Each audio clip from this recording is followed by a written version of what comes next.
Lux your way with the Lux Cravings boxes from Taco Bell. There's the classic $5 box, the indulgent $7 box, and a whole new obsession in the $9 box, the Flamin' Hot Grilled Cheese Burrito. Try the Lux Cravings boxes at Taco Bell today. How's your day going? Going good. Thank you. Yes.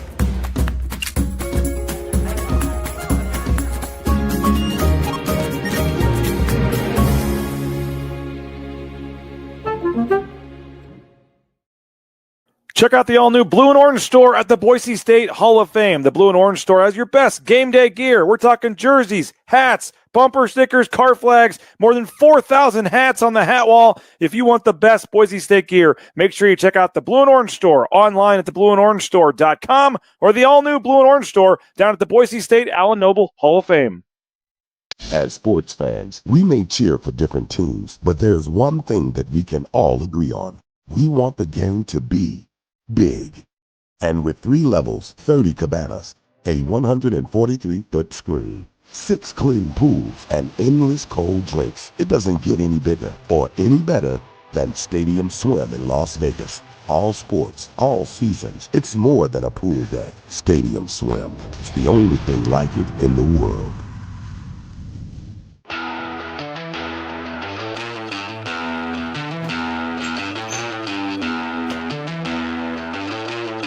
Really, guys? What? Jackson's always has a game ready. Let's go!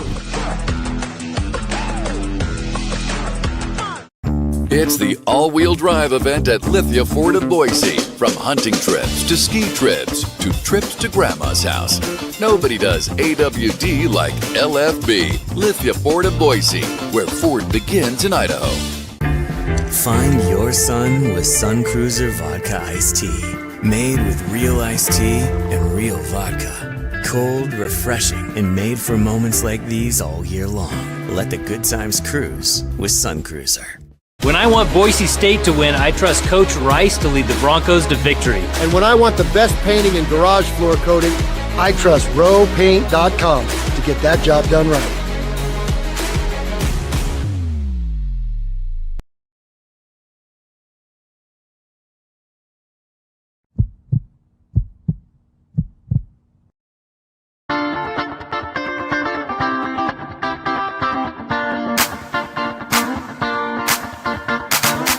This is Bronco Nation News Live. The best interviews, the most informed opinions, the latest breaking news, all from the top Boise State insiders. Bronco Nation News Live is the only daily show that talks nothing but Boise State sports. And we do it with you. Give us your comments or questions in the ICCU YouTube chat.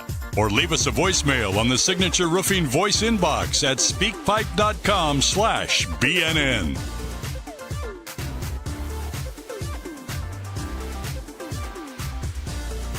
BNN broadcasts come from the Sun Cruiser Studios. Sunny days call for Sun Cruiser Vodka Iced Tea. Made with real iced tea and real vodka. It's refreshingly smooth and easy to drink. Crack open a Sun Cruiser and let the good times cruise.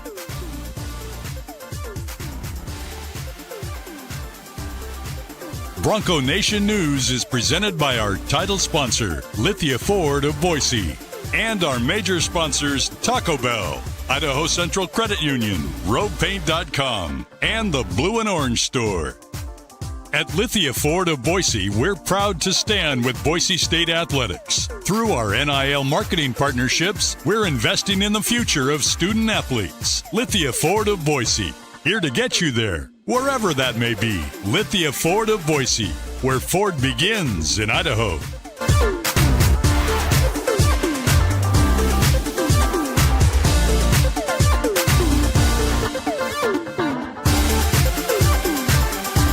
Broadcasting from the Sun Cruiser Studios, here's BJ Rains with another edition of Bronco Nation News Live.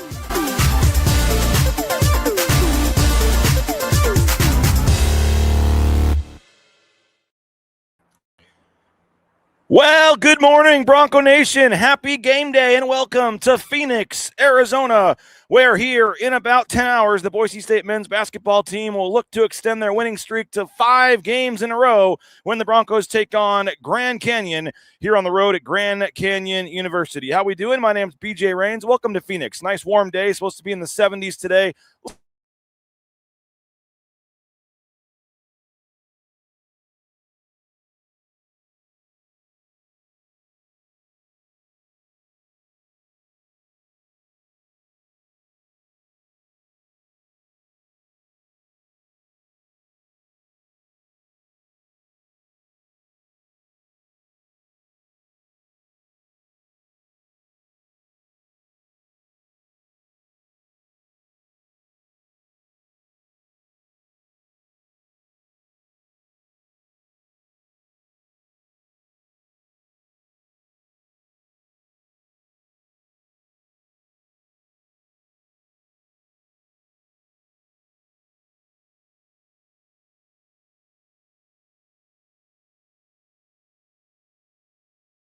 It's the all-wheel drive event at Lithia Ford of Boise. From hunting trips to ski trips to trips to Grandma's house.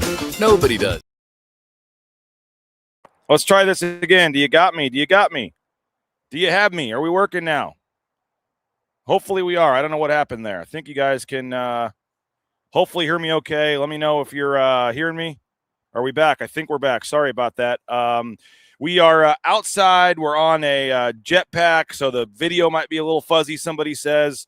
We're doing the best we can here, so apologize, but we're live, I think, and I think you have us. So sorry about that. Yeah, it's too nice of weather here in Phoenix. Maybe I should restart my intro because that was one of the greatest intros of all time, and then all of a sudden you lost me there. So apologize for that. Not sure. Again, we're outside trying to do the best we can. I thought it'd be nice to have this here. And when you're not connected to Ethernet, you never know what could happen. You get the hotel Wi-Fi. Today we have the 5G here, so apologize for that. But that was the greatest 30-second intro I've ever had in my life, and you guys will just have to take my word for it because you couldn't hear it. But we're about 10 hours away from game time. Boise State, Grand Canyon, the Broncos trying to extend their winning streak to 5 games tonight. Assistant coach Mike Burns going to join us right here on the patio in about 5 minutes or so, maybe less than that, as we get Coach Burns on a game day to talk about this defense and this team and what it's going to take to extend the winning streak to 5 games tonight. It is supposed to be in the 70s here today, by the way. I know I'm wearing a sweatshirt right now. In the shade, it's a little cool.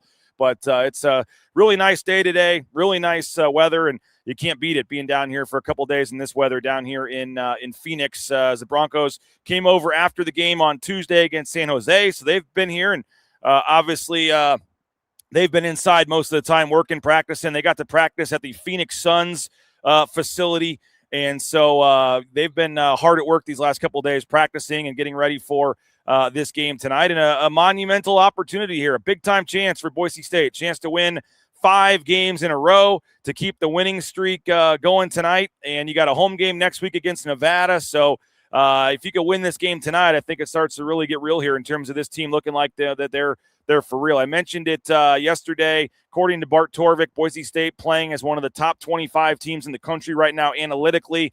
And I get it. I know they're playing teams at the bottom of the standings. We've talked about it for a week, but you get your shot tonight against a team that, again, according to Ken Pom, you're supposed to lose. Grand Canyon, I believe, a 2-point favorite from our friends at Circa, favored by 2, according to Ken Pom. So certainly an opportunity for Boise State to win a game tonight, even if they don't win in this atmosphere, in this environment. You just want to see them continue some of the things that they have done and made progress on these last couple of weeks. But if they are able to find a way to win this game, it would just be a massive win at this point in the season to get 5 in a row. And I know yesterday Joe Lenardi put out his list, and he had like the next group of teams, and he had Boise State on there. And I put kind of a eye emoji thing on Twitter, and that riled up some people. There's no chance. There's no way. Let's be honest. Right now, there is no way. They're 5-5 in conference, and they're 13-8. And so he's got them, as the 10th or 11th team outside the tournament. And yeah, that's probably about where they should be. They have a couple nice wins. Obviously, they have done some things, but overall, no, they're not an NCAA tournament team right now. And guess what? To move up that list, that would include getting wins like at Grand Canyon, at New Mexico, at Utah State. So no, they are nowhere close to being an NCAA tournament team, but they're probably about where they should be. If they were to continue to get some of these big wins, they probably would start to move up a little bit. And the problem is when you already have 8 losses, you can probably only afford like 1 loss, maybe the rest of the season here at this point. So I don't think anyone is legitimately looking at the at-large chances and going, oh my gosh, they're back on Joe Lunardi's list. They're back in the tournament. No, they're really not. All it does though is show that yes, they have made some big time improvements in the last 2 weeks. And I think that for them to move up that list, they would have to get some of these marquee wins moving forward. And I think, that it's fun to think about and look at, but yeah, I think all of you realize that it's not happening. I realize it's not happening. There's a lot that has to happen from that standpoint here in the near future, but certainly tonight, a big opportunity, national TV, and a chance for Boise State to, on the national stage, really make a statement here and continue to move up this up the streak. And as promised, slide on in here a little bit, Coach Burns. All righty. How you doing? Good. Just got off the treadmill. Well, you know what? I wasn't gonna out you, Coach. I do have a glass of water if you're a little thirsty here. Yes, that's good. Because you were we do have secret cameras in this hotel here, Coach. And while I was preparing to set up for the show here, I may have looked over to the left there, Coach, and you look at the speed on the treadmill there. You are we have proof to your wife, to your kids. I mean, you do work here on these trips. That's a lumbering. I hope we get back quicker and better in transition defense tonight than that. I'll say that. I'm just kind of looking, enjoying the scenery, enjoying the atmosphere. I look over and you're just dripping in sweat. More power to you, man. That's where I should have been on the treadmill. Not. I had a bad Christmas season. I mean. Thanks to Dory Atkinson and Rini and all the Christmas treats that were sent my way, I ate them. With all the time you're looking at stats and film and all that, you probably enjoy the 20 minutes just to do something else. Yeah, I really do. I mean, it's the whole cardio deal actually for me, when my mom was sick right before she passed away, that was a way for me to deal with that stuff. And in the process, also do myself a favor and drop a few pounds. But you lost what, 30, 40? Yeah, I was up there. So it helps clear your mind and give you a chance just to think about things and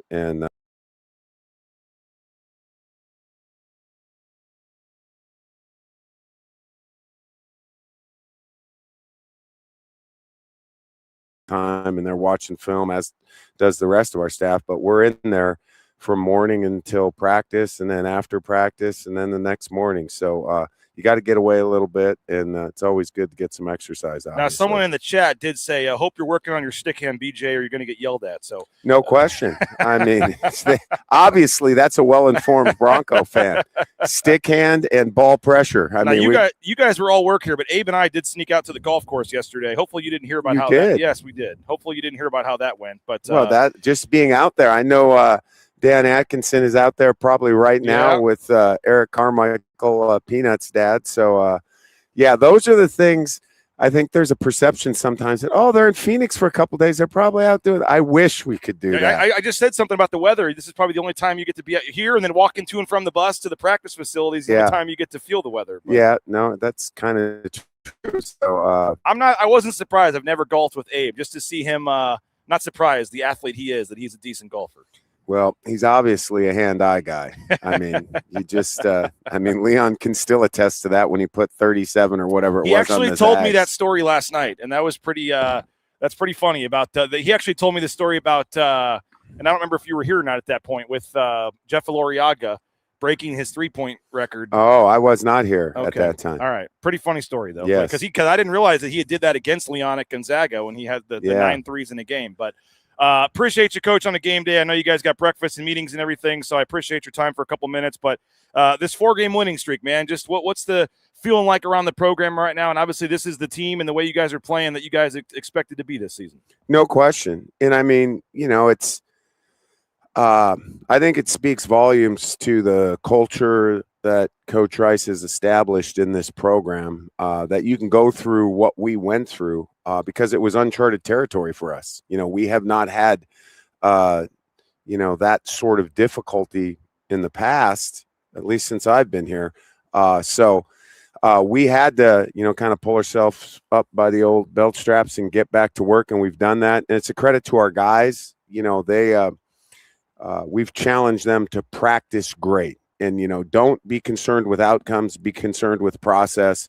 And I know a lot of people say that, but it's a lot harder to do than say, especially when you're dealing with adversity. And they did it, and they've responded well. And, the pendulum's swinging back in our favor. The metrics are coming back our way. The numbers are correcting. The things are looking the way they need to look. So we just got to stay on the same path. I mean, obviously tonight we've got a great opponent in a great environment, in a tough place to play.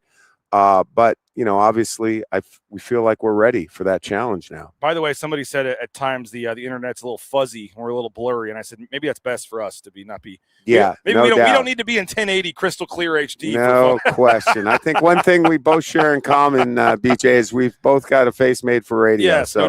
no doubt. But they can hear us okay. And I think we're fine now. But you mentioned the metrics. I mean, according to Bart Torvik, you can kind of sort this stuff out. The last, during this 4-game streak, you're like playing as the number 22 team in America right now, and the offense is top 25 level. And it does seem like, and I get, the schedule came in your favor, but you're also doing way more than you were supposed to against some of these teams. I mean, it just seems like the efficiency, and it's all kind of coming together right now. Yeah, and it's been a work in progress, and I think that's kind of something we have in common with a lot of teams in college basketball. The hand we were dealt from the schedule makers right out of the chute in the Mountain West. Well, I thought you were about to get on yourself there, but that's the one part of the schedule you don't have. Yeah, control I don't have control. So we had a daunting schedule in front of us, and obviously the San Diego State game, everybody knows about what happened there, and that's a game we should have won, and we left that building feeling like we should have won. And then you never quite know how that impacts you in the next one, and Grand Canyon was that next one. So we did not respond as well as we wanted to there, but we've gotten a lot of those things ironed out, and some of those wrinkles, and like you said, the numbers reflect that.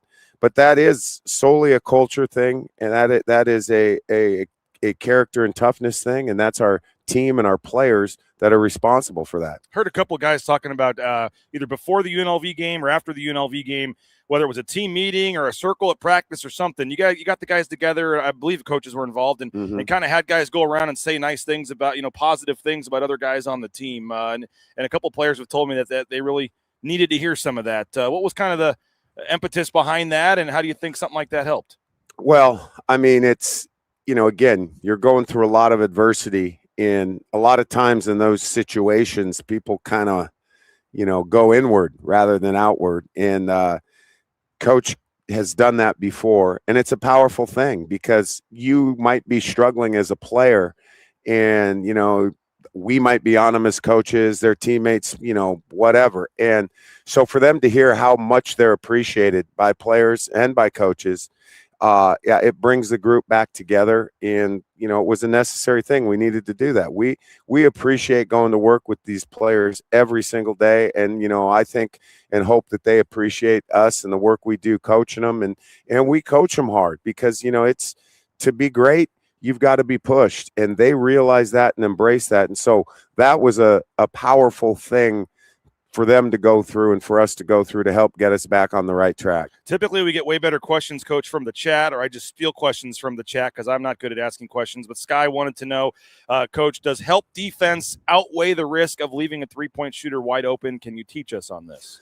Well, in this day and age, you kind of have to do both. It's, the metrics tell you that it's, basically lay-ins, three-pointers, and free throws. And that's so we want to be we want to be elite in pick and roll coverage. We want to put pressure on the basketball. And if we do that, it will help guard the three-point line. Obviously, you don't want people laying it in, so your help defense has to be in place.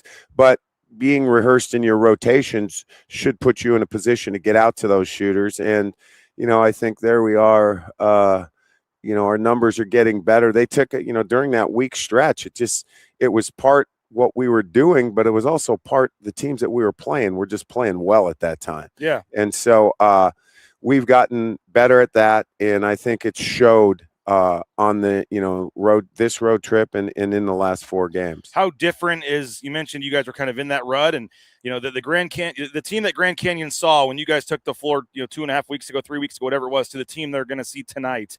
How different is this team just in confidence and in on the court stuff? It just seems like it's a completely different team they're going to see. Well, yeah, I mean, it definitely is different, and we're rebounding from.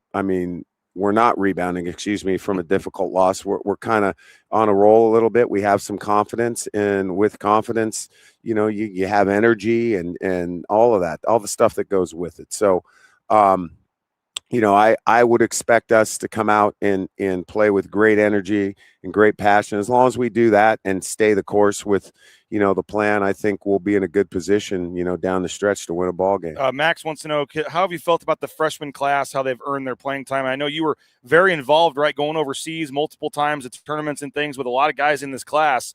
What's it like to see all 3 of them now starting to contribute here? Well, again, you talk about character and toughness. Those kids all have it, and it's awesome to see them develop and to know that hopefully that's the future of Bronco basketball. I mean, AG NATO has been he's been a very consistent, tough-minded defender for us from day one and had a great impact there. And he's starting to impact the offensive end of the floor a little bit more. And then obviously Spencer is so skilled. But what's been impressive about Spencer is his development, physically, and his toughness defensively and rebounding-wise that has gotten better and better and better as the season has progressed. And then, kudos to Coach Rice for unleashing Bun on the Mountain West, because we had to find a way to get him in games more, and so Coach did that, and he's come up with some unique ways to utilize the freshmen and some of the bench guys and create some energy from there, and it's helped us immensely. I think at San Jose they kind of the game was close and they kind of flipped it and got it going a little bit, so. I looked over during the run and 4 starters were sitting on the bench. Yeah, no, and that is, if you can be in a position to do that with your basketball team, especially in conference play, that is a huge, huge bonus. These cups are pretty small, Coach, so I brought you a couple cups here if you need another one. Good looking out, BJ. Trying to do what I can. Let's see, a couple more quick ones here. I wish my kids could be coached by Burns. Great guy. I appreciate that. Thank you. So the first matchup with Grand Canyon, coming into now, you mentioned you guys being the ones coming off a tough loss. Now they're kind of in that situation. Yeah. They had a really tough loss the other night. You obviously know what that's like. Yeah. They were without a couple guys as well in that game. How do you prepare not knowing the status of some of those guys? And obviously they had 3-4 guys play heavy minutes in that game. Just what's your take on the Grand Canyon team you're going to see tonight?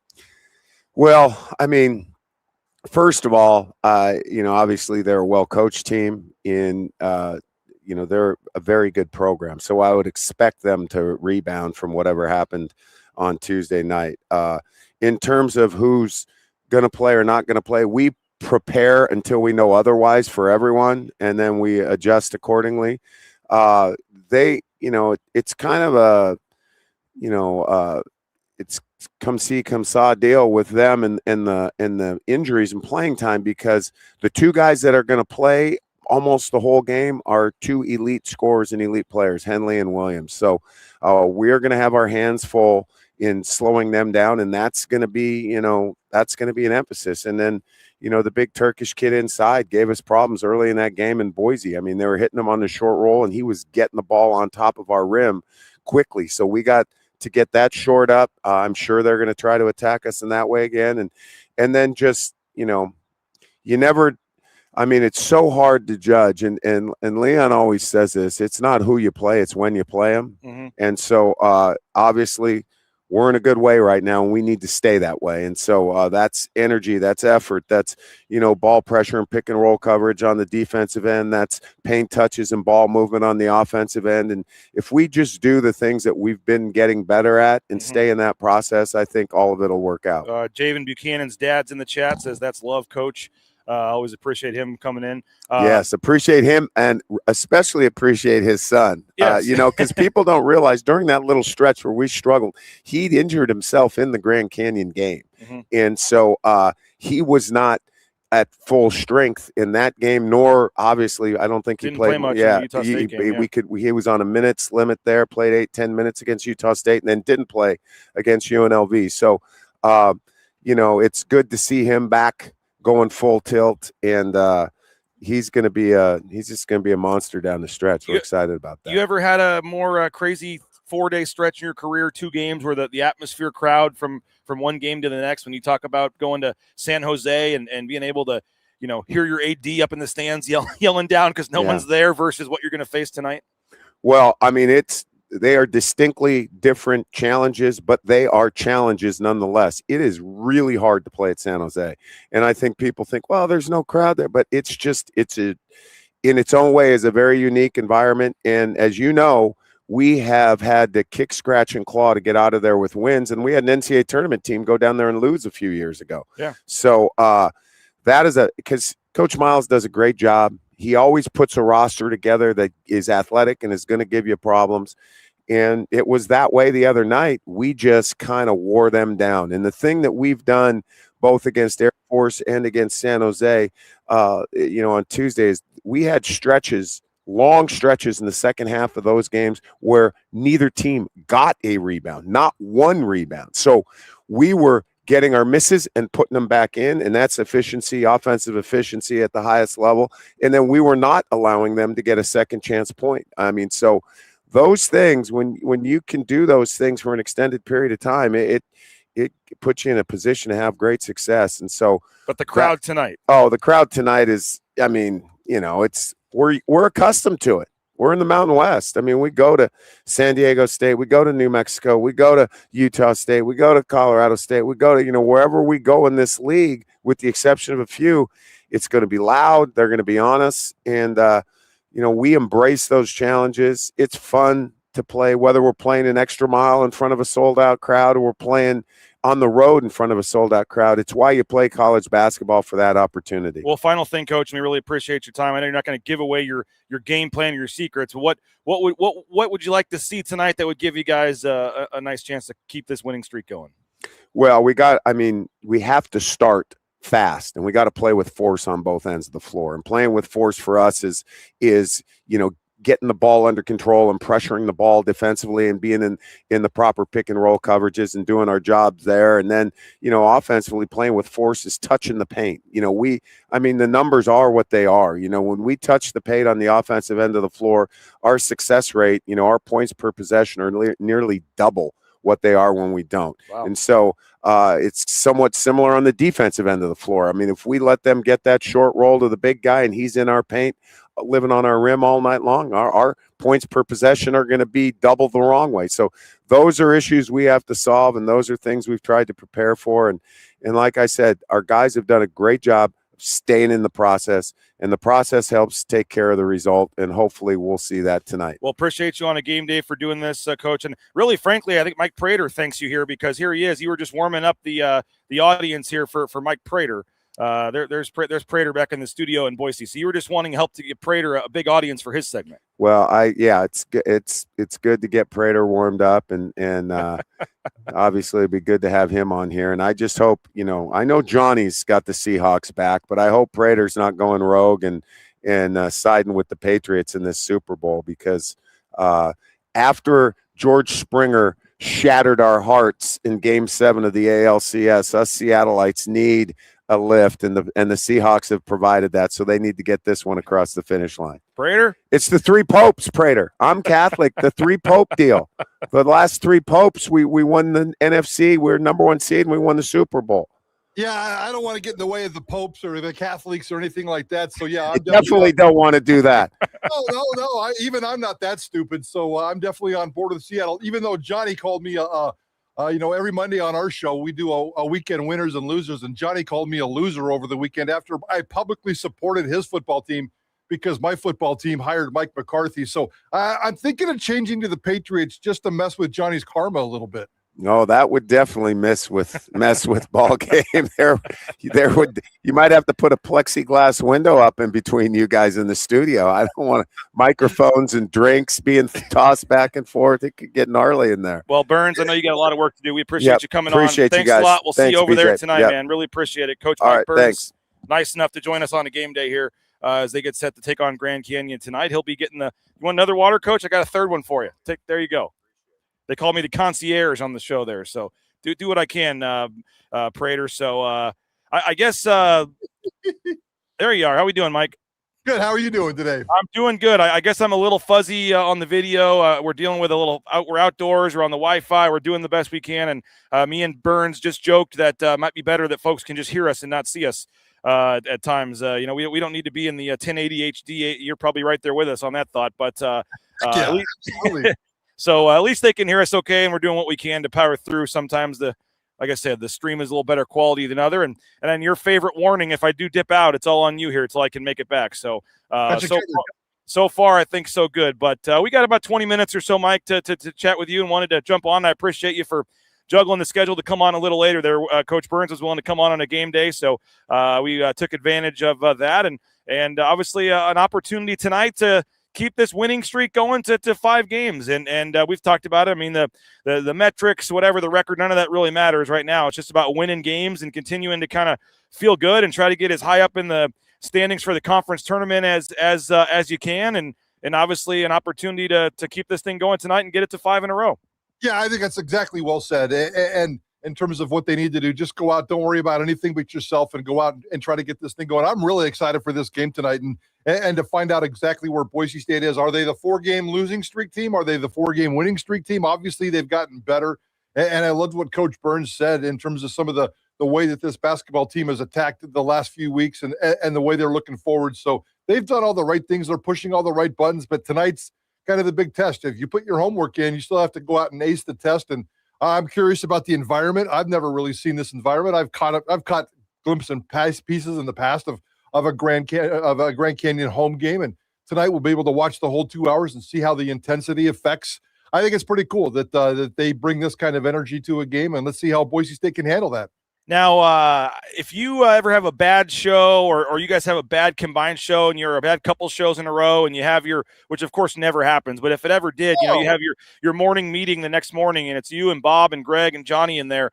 I mean, we found out the solution. I mean, apparently after the UNLV game or before the UNLV game, right in the heart of this big losing streak they were in, Leon got the team in a big circle and made everybody say nice things about each other. And maybe you guys could try that in a morning meeting. Just go around the circle and make each other feel good, and that'll get you back on track because apparently that's worked. Oh, boy, I'm not sure that's my style, kumbaya and all that kind of stuff. But I do like the way Leon Rice is grinding. And, as much as I like to needle him over the last 15-plus years, he always does this, guys. Leon Rice always grinds. And sometimes you give him crap for it. Sometimes I give him crap for it. Changing starting lineups, changing the bench, doing little things here and there, doing little things there, singing kumbaya, or having a tough FU session with a couple of the dudes in private. Whatever it takes. I've always thought that Leon was really, really I'm really big on self-awareness, and I think Leon Rice gets it in terms of the self-awareness factor and the way he attacks it and the way he grinds. I really, really have always appreciated that. Too many times he's had to dig himself out of a hole. That's probably one of my biggest issues with this program under Leon Rice is just the inconsistencies. But when he gets himself in these kinds of situations, I love the grinder in Leon Rice, and we're seeing that right now, and I fully expect – I have no idea if Boise State's going to win tonight. I wouldn't predict that game in a million years, but if Boise State can come out and have a spectacular effort, just put in a solid effort, I think you're going to be just fine. It's all about the confidence going into February. It's all about the confidence going into March because you're right. The metrics don't matter. It's just playing well a month from right now, and that process probably starts tonight. Yeah, I mean, and they did what they needed to do in the 4-game streak here. They beat up on some bad teams in the conference and really did more than they were supposed to. I mean, they were actually underdogs at Wyoming.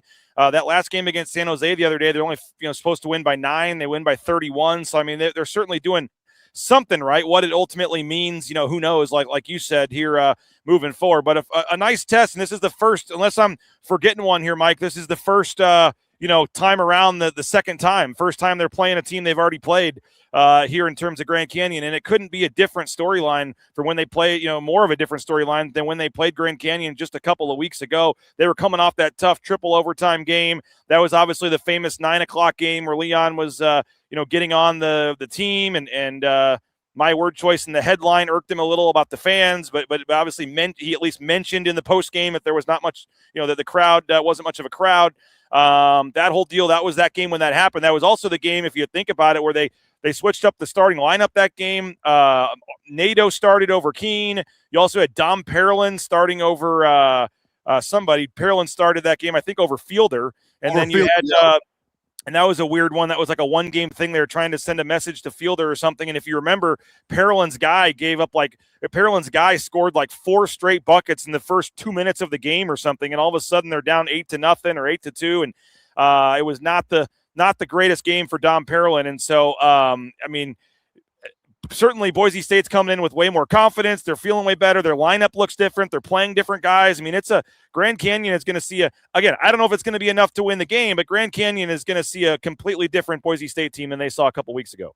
I hope so. I hope so. I wouldn't say that till after I actually see it, because this basketball team does have too many ups and downs and inconsistencies, and is still trying to build at least my trust in terms of how they operate. But yeah, I like what they're done going into tonight's game. So I'm almost curious too as to how Grand Canyon is going to respond after that game in Reno the other night. That was a gut-wrenching mental check kind of moment. It's almost impossible to lose a basketball game in the situation they did. And I guarantee you, every player, every coach, every staff, every supporter, every trainer on that team that it belongs on that team is still feeling the pain of that loss the other night and asking, how the hell did that happen? And are they going to come out mad? Are they going to come out pissed off? Are they going to come out and execute way more? Or are they still back on their heels a little bit like they were in that last 5 seconds against Nevada? So, it's one of those rare moments where I usually don't get too wrapped up in the Mountain West teams, because I like to focus on Boise State. But I'm very curious as to maybe what you just said in terms of the first 5 minutes of this game is a great indicator, because, if Grand Canyon comes out on fire and then they get that crowd behind them, maybe Boise State's in trouble. But if you can sense early that Grand Canyon is still back on its heels from that loss the other night, Boise State basketball smells blood and they get after them a little bit. It's pretty much the exact opposite scenario of when they played 3 weeks ago. Boise State was the team coming off the tough triple overtime loss. Respond. Now Grand Canyon, they have their best player miss 2 free throws late in the game, and then they foul giving up a 3-pointer with 1 second left, and they end up losing in overtime. And they were without 2 starters in that game too, Mike. So a lot of their guys played like 40+ minutes in that game. And then Boise, both teams were on the road, and Boise State actually lands in Phoenix on their charter before Grand Canyon does on Tuesday night. And so there's also something I think too, Mike, being on the road with the guys and just not having the distractions of being at home, and just I don't know. I think that Boise State's in a decent place, you would think, coming into this one, but whether or not that means they'll win, obviously we'll find out tonight. But they're certainly playing more guys, and the bench, which you mentioned Leon's 15, 16 years here, Mike. That's something in years past that he's really gotten criticized for at times, was the lack of a bench, the lack of using a bench. Guys like Tyson and Cardenas, all these guys playing 40 minutes every game and wearing down late in games, late in the season. That the last couple of games here, and I get it, you've played the 2 worst teams in the conference, Air Force and San Jose, so it may not be quite as crazy in terms of the minute distribution tonight, but either way, he at least rested some of his guys for tonight. But he has really gotten guys involved. Even Bun Boom has come in and played 20-something minutes the last 2 games, and he's going. That game against San Jose, Mike, it was a very close game there, still early in the second half, and Boise State starts making this run, and I look over and there's 4 starters on the bench. His ability to use the bench, to develop the bench, to have 10 guys right now that they feel like can go in and not have much of a drop-off. We'll see how that, plays out later in the season and if that becomes an asset. But right now, that's been one of the more impressive things of this recent stretch here. Yeah, and even if those guys don't play, and maybe he only plays 7, 8, 9 guys tonight, and that'd be perfectly fine. As you said, in terms of just getting that rest is very, very important. So, sometimes these moves backfired. You talked about the Parolin thing when Fielder got benched. That obviously backfired as Leon tinkers with his roster. It seems like he's pushing more right buttons than wrong buttons right now, so we'll see how that plays out for sure. But yeah, the rest factor in that early 10-minute wave in that very emotional building is going to be able to tell us a lot tonight. What else for you, Mike? Is there anything else you're liking, not liking about this team? It's obviously, I said, it's a little tough to gauge when you're playing 4 teams that are in the bottom part of the standings here. But we were talking after the UNLV game, we're looking up buyouts for the coaching staff and looking up all kinds of stuff. And people were wondering if this thing was going to teeter out of control here. And you could say, like I said, yeah, maybe this is solely because of who they've played, and that's why it's even to back out. But I think that, like I said, the metrics And I know you love the analytics and the metrics, but I mean, in the last couple of weeks here, they're playing at a top 25 level team. So they're doing something right. Even in the games where they're playing these bad teams, they're still analytically doing, what they're supposed to do. And there's a lot of games left. Like I said, we're not saying that we're not making the parade down Capitol Street yet. We're not saying they're going to lose every game, win every game. Who knows? But the last 2 weeks and the way they have rebounded from the feeling around town, the feeling around the program after that UNLV game, just what's your kind of big picture take, I guess, on these last couple of weeks and how they've rebounded? Yeah, I really don't care. I mean, like you said, when you do it against bad teams, I really don't care. I want to see them do it against good teams. So I'm the guy that still needs to be proven that this basketball team can be good. I still think at the end of the day, this is what, a 10, 11, 12 win Mountain West team. If you can 12-8, that would be that. I guess that's good. This is not a great Mountain West basketball team, nor do I ever think it will be a great Mountain West team. So you just have to win the games that you can, and we'll see what happens tonight. The one thing that I do love about this team, though, and Leon probably wouldn't like this, but I just like the team thing, whatever. You're playing crappy opponents and you're taking care of business. The thing that's impressed me the most about this team is the way that the individuals have rallied. Dylan Andrews, he was in a dump 3 weeks ago. And I think he's really clawed his way out of that and is playing good basketball. Fielder seems to be a lot more potent right now. Andrew Meadows seems to be a lot more. I see a lot of individual growth, and ultimately it gets to where Leon Rice wants to be in terms of team development. But I've been focusing the last couple of weeks just on individuals getting better. Individuals getting better because the team thing doesn't do much for me with the schedule that they're playing. And I'm really impressed with the way these individuals are getting better. And I know we're not at the point you don't want to be one of those programs where it's always next year. I understand that. It's right now. There's a month left. You can be critical of this year or whatever. I understand that. But other than Dylan Andrews and Dom Parolin, I mean, again, in the NIL world, you never know, Mike, but you're talking about Aarons and NATO and the development of some of these guys. I mean, on paper, and maybe that's not a good thing given where they're at, but on paper, you could have a good chunk of these guys all back again next year. Oh, now, BJ, I just need to get through tonight for crying out loud. Next year, are you kidding me? Come on, I'm just saying, you look at everyone wants to talk about Aarons and NATO, and those two guys look like potential, guys that could be starters at this program and moving forward. But Meadow and Fielder and Keene and Carmichael and a lot of these guys you're talking about developing and getting better, at least on paper. I mean, they've built a team here where there's only 2 outgoing seniors on the roster right now. No, I agree with that. But you're also going to lose 1 or 2 of these guys. That's just the nature of the business. And I wouldn't even know who they are. They might not even know who they are right now. But just in terms of the roster turnover and the roster transfer, yeah, you can't sit here and tell me every single one of those guys is going to come back. They're going to lose a couple of them. There's no doubt about it. But, yeah, I like this roster, but I'm more concerned about 7 to 9 o'clock tonight. Somebody asked in the chat who's calling the game tonight. It's on FS1 at 7 o'clock. I just looked in the game notes here. Josh Sims and Matt Mulbach, and I have never heard of either one of them. So Josh Sims and Matt Mulbach will be on the call tonight, FS1. It says 7 o'clock, which we know means 7:15 probably. We'll have the pregame show starting at 6 o'clock. Bob and Abe will be on at 6:30 back in Boise. That's maybe the best part of this, a nice 7 o'clock Mountain Time game on a Friday night, Mike. Absolutely. And just listen to Bob Beeler. Don't worry about the broadcasters. Everybody's heard of Bob Beeler. Listen to Bob. Yep. And you can certainly watch it on TV as well. There's a way to sync it up. We always say when Abe comes on our pregame show, you can sync it up and watch the TV and then listen to Bob and Abe. And I think there's even some sites out there that'll sync it up for you. So I definitely encourage folks to do that. Somebody else asking who the refs are tonight. They don't usually announce that till you get to the arena a couple hours before the game. But I will say, Mike, on a Friday night, I mean, there's probably only a handful of games in the entire country on a Friday night. So typically on Friday nights, you do get a better officiating crew because the better refs won a game tonight and won a paycheck, and Phoenix is an easy airport to get to. So I would suspect you'll have a solid officiating crew on a Friday night here tonight. But Mike, let's talk football for a minute. A lot of new announcements in terms of promotions on the coaching staff. I'm still trying to figure some of this out in terms of, are you an assistant coach, which means you are the tight ends coach, or you're the assistant tight ends coach, and some of the wording on some of these is a little interesting. They moved over the quarterbacks coach to tight ends, and maybe you have some more clarity on some of this, but I can't tell if he is now the tight ends coach, and that means we just have an OC in Nate Potter, or if he's the assistant tight ends coach. But you look online, and it just says assistant coach, tight ends. And so I'm still trying to figure out some of the job titles here. Now you have a cornerbacks coach, it sounds like, or somebody assistant cornerbacks coach helping out, and we thought it was going to be, the guy coming in doing both. But now with these new rules where you can have unlimited coaches and all this, everyone gets a title. there's all kinds of coaches and things going around, so it's a little hard to figure out. But they have continued to add to the coaching staff here over the last week or two.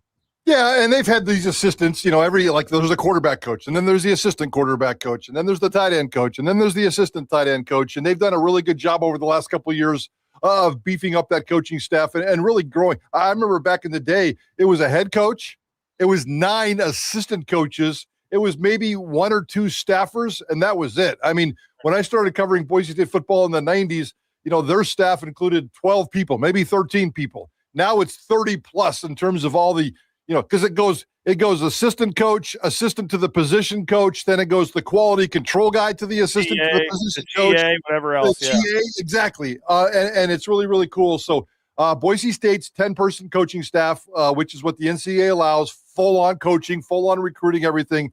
I believe that is completely filled. All these announcements in the last couple of days are all about the assistants to the assistants and some support staff guys. Spencer Danielson has made a lot of changes, guys, a lot of changes to his staff. And, guys like, longtime support staffer Keaton Davis, Tyler Rassa, longtime special teams assistant coach. These guys are all gone now. And these are guys that have been with the program 5, 8, 10 years. And for whatever reason, they're moving on. And Spencer Danielson is doing a lot of changing. And, of course, I wrote that column for BNN a few months ago and then updated it just a couple of weeks ago on all the change that I wanted. I'm not getting some. I'm getting more than I want. The big thing for me is Spencer Danielson has changed a lot with this with this football program. And on paper, I kind of like what I'm seeing. We'll see how it all plays out. But I think Spencer Danielson has won this offseason and appears to be pushing all the right buttons. Yeah, you stole my next question there. I was going to ask you about that. I mean, you think back to October, November, December when you started looking ahead and started talking about what you wanted to see, whether it be coaching-wise, whether it be transfer portal-wise, whether it be player retention-wise. This entire program, where they sit on Friday, January 30th, compared to maybe November 30th. I don't know if you have a letter grade or how would you grade, the position that this program is in right now? Well, without seeing any of these players, and I can't wait to see spring camp in March. But, I mean, just in terms of the paper moves, I think it's a good solid B. I really do. They lost 30-plus players off last year's roster. So far right now, there's 34 new players in the program that are on campus in the offseason conditioning program. I think that's about 17 incoming freshmen and a returning missionary and maybe 15, 16 transfers if you include the December and January transfer guys. So there's some significant change. 30-plus dudes out the door, 30-plus dudes in the door. That's some pretty significant change. And it's not crazy change like a UNLV where 79 new players are on the roster. I don't want that kind of a change, but it seems like it's pretty good. So 30% of the coaching staff has been changed. I would say about a third of the entire roster of 105 football players has been changed. We got incoming dudes at every single position at all levels, from high school to junior college to FCS to Division II to FBS to Power 4. So they've checked a lot of boxes, and I cannot wait to see. I don't know if you've heard of a spring date yet, and I reached out to Boise State earlier this week to get a date for camp. I would imagine it's the first couple weeks of March for sure, but I cannot wait to get on the field with these guys in spring camp and see what they can do. Yeah, and our VIP subscribers over at BNN on the message board even have, our man Chris Van Sickle, who's doing a great job covering recruiting, even has some more nuggets about guys still visiting. I believe there's at least one visitor this weekend coming in. So they're still looking to add pieces to the roster here in late January of guys that are coming in. So the roster may not even be done yet. So if you're a VIP subscriber, you can go check out. I think it's a D lineman. There's an O lineman they're still looking at. So you can check out the VIP message boards over there from Chris. And so we're about 6 weeks away, 5, 6, 7 weeks away from spring ball starting, which means we're probably 2 or 3 weeks away from the KTIK countdown starting of the storylines going into spring camp. What, off the top of your head, without really thinking about it right now, do you have one or two, or do you have the big storyline for you going into spring camp at this point? Well, we started a series yesterday. It's a new player spotlight with 35 new players. We're going to take about half these players because most of these players will not play, a lot of the incoming freshmen. But we're going to do this about 5-6 week series on a new player spotlight. And we started yesterday with Tabron Benny Powell, the defensive back that came in from Notre Dame, and what he can do in terms of adding some depth and some really kind of moxie to this defensive backfield. We're going to spotlight a brand new player every day. And I thought the Benny Powell kid we'll see how he plays out. When Jaden Mickey came from Notre Dame to Boise State, I believe he had well over 300, maybe 400 snaps playing for Notre Dame. This Trayvon Benny Powell kid that's also transferred in from Notre Dame, probably because of his relationship with Jaden Mickey, he had 13 snaps at Notre Dame. So Mickey really worked out, and Mickey's important, and Mickey's going to be a big-time player for Boise State's defense this year. Benny Powell, we'll see how he plays out. Just because he came from Notre Dame, just because Mickey worked, this kid's probably a heck of a lot more of work in progress with only 13 snaps in his career, and I cannot wait to see. But that's how we started the series yesterday, and we'll continue that sucker every day for the next couple of weeks. Yeah, I'm still interested to talk to Spencer Danielson because I still think there's some questions about, Zach Hill being promoted to co-OC. I would assume, but no one's flat out said that Nate Potter is still the play caller. I'm curious if Zach Hill is possibly involved in the play calling duties. I mentioned how they added a defensive backs coach that now looks like is doing corners and safeties. How is that kind of breakdown? I think there's just some procedural questions here with this coaching staff. Eric Chenander. We kind of hinted at this last year and talked about bringing in Frank Miley, and it was just right place, right time with him needing a job, and he takes over as the D-line coach. So now you have, Eric Chenander being able to only focus on the defense as a whole. So I'm looking for. I think there's a lot of questions for Spencer Danielson, just procedurally and coaching wise and player wise, and I don't know if they'll give him to us before spring camp starts or at some point here in February. I know there was a plan at some point once these coaches all get back from the road to let us talk to some of these new assistant coaches or maybe run through all the coaches again. You may have a better plan on that or have talked to somebody recently on that. But I am curious, and there's a lot of questions next time we get a hold of Spencer. Yeah, no doubt about it. Every single one of those are on my list, and those are the things I'm looking for. And, I'm not sure when Spencer is going to be available, but we'll get to there at one point. So, and then obviously today is the wrapping up the Pac-12 meetings in California, and Jeremiah Dickey's down there, and the focus is on a football schedule. It's funny, we're talking about a football team and a football roster, and here in about, 28 weekends, 29 Saturdays, somewhere around there, we're going to have a brand new football season, and we don't even have a schedule yet. There is no the 12th opponent, and they've been trying to figure that out. There's no championship game formula yet. Those meetings in California wrap up today. What's that? No, I was just going to say, I don't even know with the new rule thing that came out about the you don't have to be a conference champion. I know money's involved, but you may be better off not having a conference championship game. Yeah, that's not going to happen, at least this year. They'll definitely have a conference championship this year, and eventually they'll get there. But yeah, you're going to have there's just too much money, and the TV contracts are locked in and all that kind of stuff. But just a matter of how you get there, and you can manipulate the system and the schedule. We've talked about that home and home scheduling system for that last game of the season. We've talked about the flex model. There's different ways you can do with the flex model. So the presidents and the ADs have discussed all kinds of different scenarios for 3 days. Those meetings are wrapping up a little bit later on this afternoon. And then they got to go back to campus. Even if they do decide what to do with the schedule, you still got to go back to campus. You still got to talk to your football coach. You still kind of vet the schedule. I don't expect any finalization or any news that comes out of these meetings today. We're certainly following it. And then yesterday, I was able through a source was able to break that, that Denver area bowl game is now dead. They lost a title sponsor and they lost their TV deal last week. I really worry about the future of the Pac-12 bowl scene. It's hard to get angry about the bowl situation when you don't even have a schedule yet. So they need to get a schedule. They need to figure out the championship game. And ultimately, they need to figure out the bowl scenarios because right now, the Pac-12 really has nothing. They don't have – I don't think that they're going to get the Sun Bowl. They may get the Boise Potato Bowl. The Denver Bowl is now dead.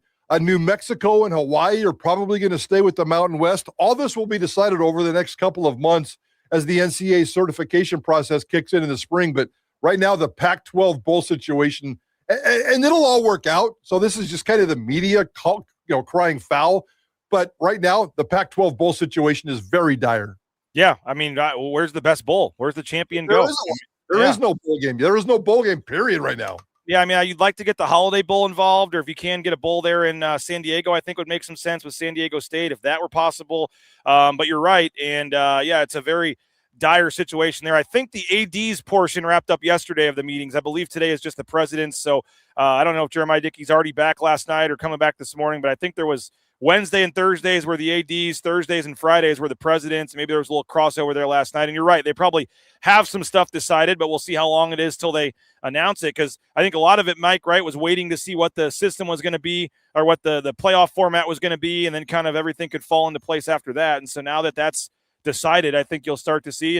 And I just want the schedule. Give us a schedule. What are the games going to be like? What's the home and away going to be? And I like I guess it wasn't your idea, but you promoted the flex scheduling in the last week and trying to do that. I think that makes a lot of sense. And like I said, now this little wrinkle where you don't technically have to be a conference champion anymore. I don't know how often that will actually come into play. Usually if you're the best team, you're going to win your conference championship. But if there is some upset, I guess that could, it doesn't open the door as much. I don't know what's going to happen there, but yeah, we're in January, and a lot of these leagues already have their schedules announced for next season, and it's go time here. So I would hope in the next few weeks we get a lot of these details.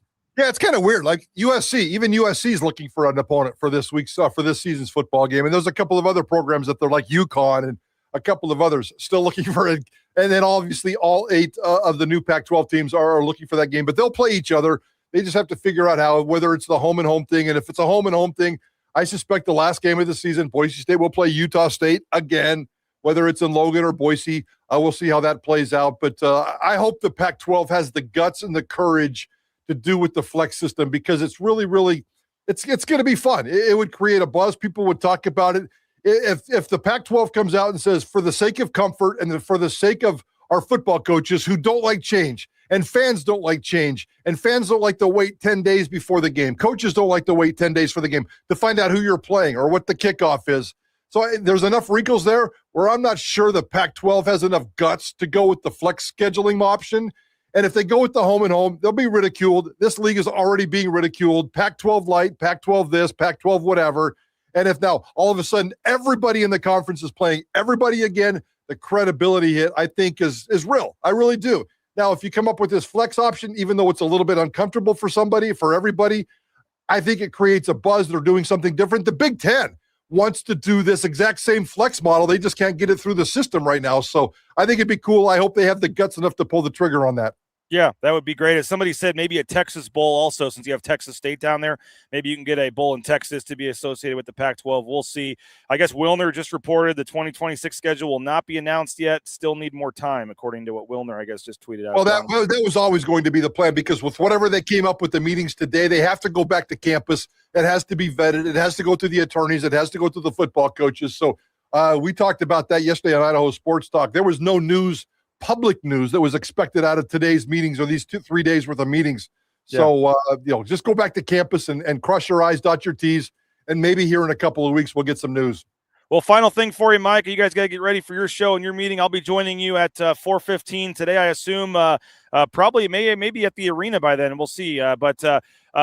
Just final thoughts on tonight's game, this basketball program, 4 wins in a row, trying to make it 5, and then they're coming home Tuesday to play Nevada. They're making a big push for a whiteout for that game, and if you find a way to win, then that could be a fun one on Tuesday. But as I said, starting this go-around with the second time here with some of these teams, and your next 2 games, 2 teams that you lost to already, and obviously the Grand Canyon one you lost at home. It was an ugly loss, but a chance that some of the players saved for a get-back game tonight and a little payback, and it'll be a nice test to kind of see whether or not the 4-game streak was just because they beat up on bad teams, or whether they've actually figured some things out here.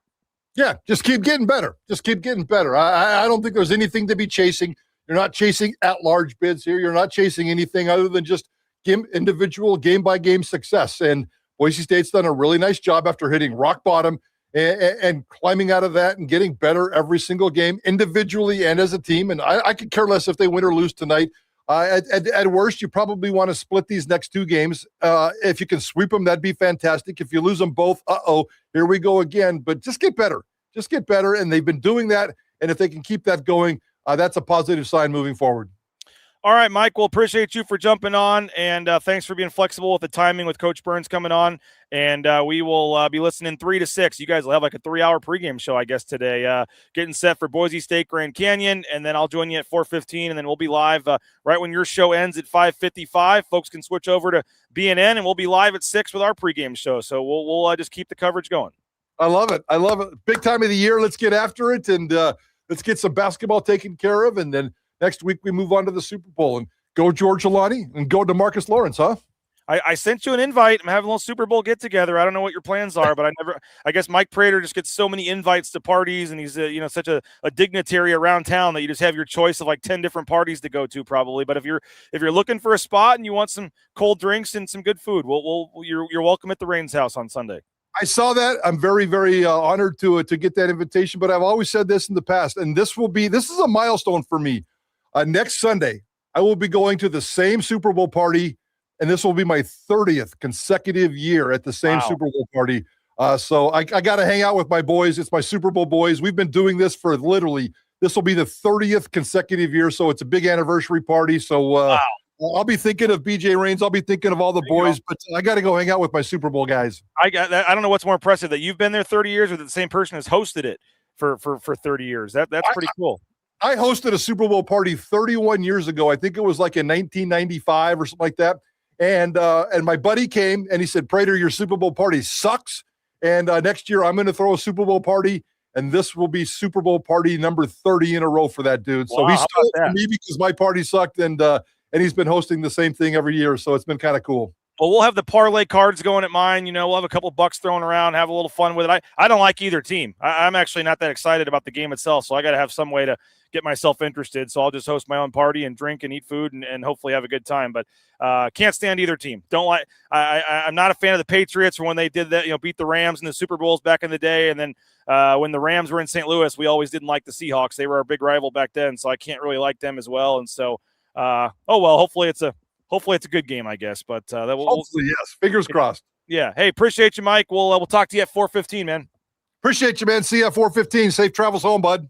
All right, appreciate it. There he is, Mike Prater. They'll be on 3 to 6 today, and again, 3 to 6 Idaho Sports Talk. Prater in the ball game, and I'll join them at 4:15 for my segment today. But appreciate Prater for making it work, and I got to cut him kind of close to his Friday meeting there, so I apologize for that. But and apologize that apparently it's a little bit fuzzy on the video today, and we had a little bit of technical difficulties at the beginning. I apologize for that. We wanted to be outside today for multiple reasons. You just never know with hotel Wi-Fi and jetpacks and things that the old faithfuls, when you're plugged into that Ethernet cord, and when you don't have that, you never know how it's going to work out. And so some days are better than others when you're on the road, and that's what we're dealing with today. So apologize if it's a little fuzzy. I guess that's what I'll say at this point. But doing the best we can, and like I joked, maybe it's better that I'm a little fuzzy and that the quality is not great for this one. But want to thank our title sponsor, Lithia Ford of Boise. LithiaFordBoise.com. You can check them out. LithiaFordBoise.com. View their full inventory of vehicles. They got some great deals going on right now at Lithia Ford of Boise. Sun Cruiser, perfect night to grab some Sun Cruisers. Whether it's the iced tea vodkas, the lemonade vodkas, Friday night, get some Sun Cruisers at Jackson's or Ridley's. Head on home and enjoy the game tonight with some Sun Cruisers. And again, take a picture and send it to us of you having a Sun Cruiser, and we'll throw you in there to win a cool prize pack at some point here. ICCU, Idaho Central Credit Union, ICCU.com, the best, easiest mobile e-branch online banking there is. You may think you like your bank, and then you'll make the switch to ICCU and realize what you were missing all these years and wonder why you didn't do it sooner. So Idaho Central Credit Union online at ICCU.com. Probably going to be a little lower scoring defensive game tonight. Both teams are very strong defensively, but if the Broncos can get to 75 points, you can get that 75-cent fountain drink with the Let's Go Rewards app.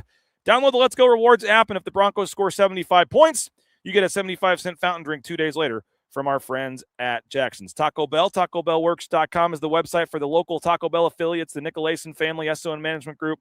We appreciate their support of Bronco Nation News, whether it's the award-winning breakfast, the breakfast quesadillas, the crispy chicken strips, all the great options at Taco Bell. Make sure you visit a Treasure Valley Taco Bell location today. Hey, Boise State gear, if you need some, they're having a whiteout on Tuesday. If you need a new white jersey, a new white sweatshirt, whiteout Tuesday night against Nevada, you can get that at the Blue and Orange Store, the official in-venue provider of Boise State merchandise. They have the Allen Noble Hall of Fame location. They have the location at the Boise Town Square Mall. And, of course, you can order anywhere in the world online at the blueandorangestore.com.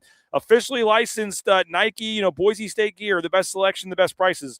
Get it from the Blue and Orange Store online, the blueandorangestore.com. Hey, Signature Roofing online at mysignatureroofing.com. Whether it's a re-roof or repair to your roof, an estimate, an inspection, they can do it all your roofing needs. Make sure you hit up Signature Roofing online at mysignatureroofing.com. and you can leave us a voicemail, speakpipe.com/BNN. Hey, Matt Bauscher, Bauscher Real Estate, #1 ranked realtor in the Treasure Valley is Matt Bauscher and Bauscher Real Estate. Check them out online at BauscherRealEstate.com. We bought and sold our home with Matt and his team. Tremendous service every step of the way. Again, Bauscher Real Estate online, BauscherRealEstate.com. Hey, Element Fencing will pick our defensive player of the game after the game, whether it's decks, pergolas, fences, cedar, wrought iron, vinyl. They can do it all. 25 plus years in the fencing industry. Brady and his staff, locally owned. They do a tremendous job, and you can see the craftsmanship on some of the pictures there on the screen. So all your fencing needs, with the weather warming up, it's going to be 50 this weekend. I think I saw back in Boise. So Element Fencing online, elementfencing.com. Ridley's Family Markets, shop ridleys.com. 13 locations in the state of Idaho, surrounding states.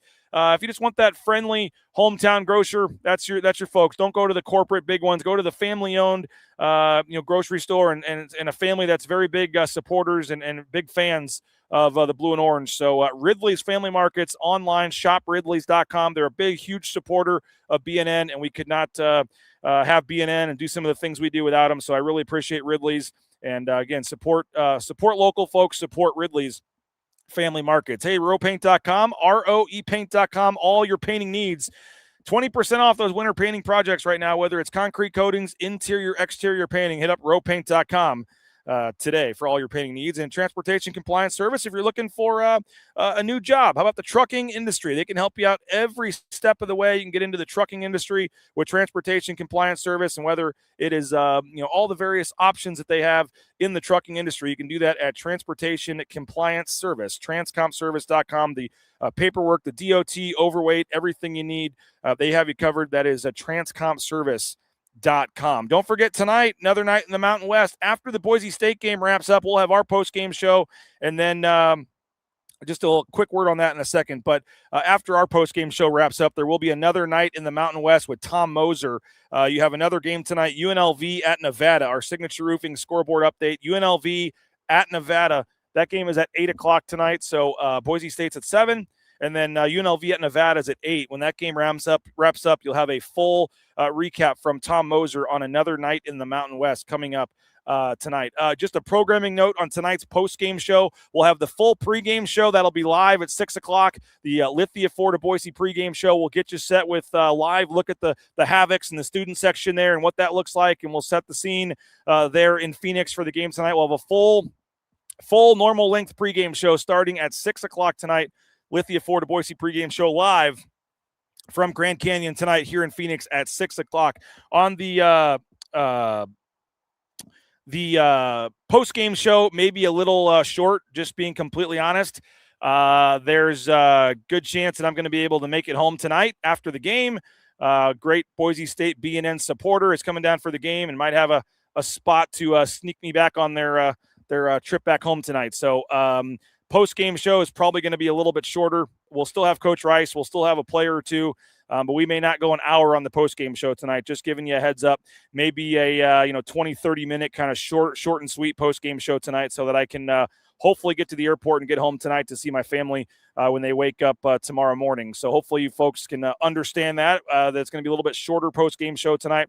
If they lose, you may be happy with that. If they win, maybe you want to stay and party a little bit longer, but you will have another night in the Mountain West with Tom Moser, a whole nother post-game show. And since there's only 2 games tonight, Tom will spend plenty of time talking about that Boise State game tonight. So we'll go a little shorter on the post-game show so I can try to hurry off to the airport. And Tom Moser will jump on and have another full show as well after the game. So he will have we'll have plenty of Boise State coverage tonight. We may just not go as long as usual on the Jackson's post-game show tonight. Somebody made a comment in there about missing my wife's birthday. Teach them how to do that or something. Oh, here it is. Is it true to go cover a San Jose State basketball game? That is true. And yeah, I don't like to phrase it that way, that I was choosing work over my wife, but everybody has things. Everybody has jobs and work, and you can't always be at all your things you want to be at. And I'm not, of course I would rather have been with my wife on her birthday. Let's not twist things. But in this business, unfortunately, Christmas, New Year's, Thanksgiving, our families kind of learn that holidays, it's just a day, and you can celebrate it the day before, the day after. We already took my wife out to dinner last weekend, and we'll have more celebrations this weekend. So, I don't like the phrasing of that. I know you were kind of kidding, but I would certainly choose my family over my job. But sometimes you got to, to be able to do everything we do, you got to have a job and got to work, and that's just what it is. So, there was a game, and that's where we had to be. So, with that, though, is I am hoping to get home tonight instead of having to travel back tomorrow from Phoenix and miss part of my Saturday with my family. So I am trying to get back tonight. Great BNN supporter that I really appreciate and doesn't like to take the credit for it, so I'll keep it quiet. But hoping to sneak back tonight and get back home tonight, and then when my kids wake up tomorrow morning, I'll be there when they wake up. But so that's why the post-game show might be a little bit shorter. Let's see. No live from the private jet. No, probably not tonight. Don't think that would work out too well. Maybe. I doubt it, though. 50 in Boise, snowing in Tampa. How about that? That's crazy. I saw it is going to be 50 degrees tomorrow or the next day back in Boise. That's pretty crazy. Nice weather there. And supposed to be in the 70s here again today. Abe Jackson kicked my butt on the golf course yesterday. I will just admit that. Did have a day yesterday to sneak out with Abe and my uncle Rich and Jane went out golfing yesterday, and my aunt and uncle live down here in Phoenix, and got smoked pretty good. Abe Jackson, believe it or not, is quite the athlete. Pretty good pickleball player right here, and pretty good golfer as well. But on hole 18, you always have that one shot that makes you want to come back and play again. Hole 18, I was in a fairway bunker about 150 yards from the hole, and I hit a 7-iron flush, and from the middle of the bunker, put it within like 15 feet on hole 18, and that was like, all right, 2 putted for par, and it was like, all right, I want to come back now. It was one of the only good shots I hit all day, but I played okay. But Abe Jackson, quite the golfer, had a good time on the course yesterday. Thanks to my uncle and aunt for having us out, and that was a fun time. But what jersey color? I don't know the answer to that. They wore blue. I don't see anybody here. We'll see if Matt Charles is willing to tell me here. Maybe I play a 30-second commercial and I'll ask. How about that? They've got.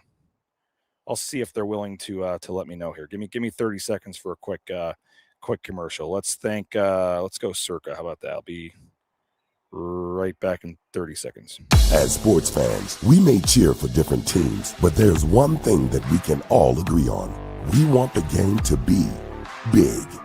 And with 3 levels, 30 cabanas, a 143-foot screen, 6 clean pools, and endless cold drinks, it doesn't get any bigger or any better than Stadium Swim in Las Vegas. All sports, all seasons. It's more than a pool deck. Stadium Swim. It's the only thing like it in the world. All right, the answer, this is what we do at Bronco Nation News. We just get you the answers right when you want them. Blue jerseys tonight. Going back-to-back with the blue. It worked at San Jose. They're going blue again tonight. Probably easier just to bring one set too, but blue. I was just informed by the great Matt Charles, director of operations, who's sitting back there trying to do some work, and I'm bugging him here with my show. But blue jerseys tonight for Boise State. They'll be in blue. So there you go. So appreciate you guys. Again, sorry for a little fuzziness. I better get off of here while we have semi-decent connection before more problems start. But appreciate you guys. The story with Don Day is coming out today on the UFL. I couldn't get it done yesterday because I was golfing, but actually going to do some work today. The story on the UFL is coming out. Boise State had a verbal agreement for a UFL team in Boise. That story is coming out today. And some other cool stuff, and we'll get you set for the game tonight. Pre-game show, again, 6 o'clock. 6 o'clock will be live from the arena. We'll show you the sights and sounds, what that student section looks like. We'll show you the atmosphere. So make plans. I know it's a little early on a Friday, but 6 o'clock tonight, we'll be live with the pregame show.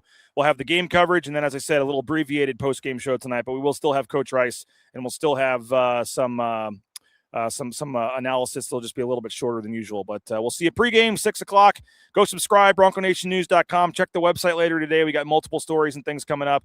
But again, appreciate you guys, and looking forward to the game tonight, and then looking forward to getting home for a week. That's going to be been a long couple days on the road here. So appreciate all of you for subscribing. Go thank all the sponsors. Go support the sponsors. Go subscribe, and we'll see you 6 o'clock tonight. The Lithia Ford of Boise pregame show. Boise State, Grand Canyon. Chance to win 5 games in a row. Big one tonight. And we got you covered, as always, on the road with the Broncos here at Bronco Nation News and online at BroncoNationNews.com. We'll see you at 6 p.m. tonight for the pregame show.